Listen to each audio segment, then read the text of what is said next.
YouTube channel news ভিউজলৈ আপোনালোকক স্বাগতম জনাইছোঁ।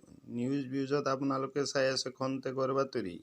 আজিৰ খন্তেকৰ বাতৰিত লৈ আহিছোঁ কংগ্ৰেছ ইউডিএফৰ বহু চৰ্চিত মিত্ৰতা সম্পৰ্কীয় বাতৰি। বন্ধুসকল, কংগ্ৰেছ ইউডিএফৰ মিত্ৰতা নহ'বও পাৰে, কিয়নো কংগ্ৰেছ হাইকমাণ্ডে মিত্ৰতা সন্দৰ্ভত একোৱেই নাজানে। দলীয় হাইকমাণ্ডে নাজানিলে ক'ৰ পৰা হ'ব মিত্ৰতা।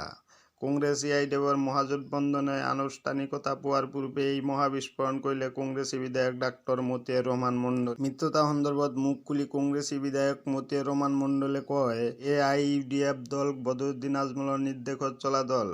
আজমলে কোৱা কথাই আইন। মতিউৰৰ মতে আজমল বিজেপিৰ এজেণ্টও হ'ব পাৰে।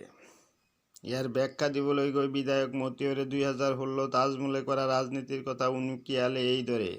2016ত কি কৰিছিল আজমলে? জয়ী হোৱাৰ সম্ভাৱনা নথকা সমষ্টিত প্ৰাৰ্থিত্ব দিছিল। প্ৰাৰ্থিত্ব দি বিজেপিৰ প্ৰাৰ্থী জয়ী হোৱাত সহায় কৰিছিল। সেই হিচাপত তেওঁক বিজেপিৰ এজেণ্ট যেন ধাৰণা হয়। আচলতে আজমলৰ প্ৰতি হঠাতে মতিউৰ ৰহমান মণ্ডলৰ ক্ষোভ উৎপন্ন হোৱাৰ কাৰণ আছে। কাৰণ এটাই, মানকাছাৰত মঙলবাৰে জনসভা পাতিছিল আজমলে। বিশাল জনসভাত আজমলে এআইইউডিএফৰ প্ৰাৰ্থীক ভোট দিবলৈ জনাইছিল আহ্বান। এআইইউডিএফৰ সাধাৰণ সম্পাদক আমিনুল ইছলামক 2021ৰ নিৰ্বাচনত ভোট দিবলৈ আজমলে জনাইছিল ৰাইজক আহ্বান। আজমলে কৈছিল, এইবাৰ এই সমষ্টিৰ পৰা আমিনুল ইছলামক দিছপুৰলৈ পঠাব লাগিব।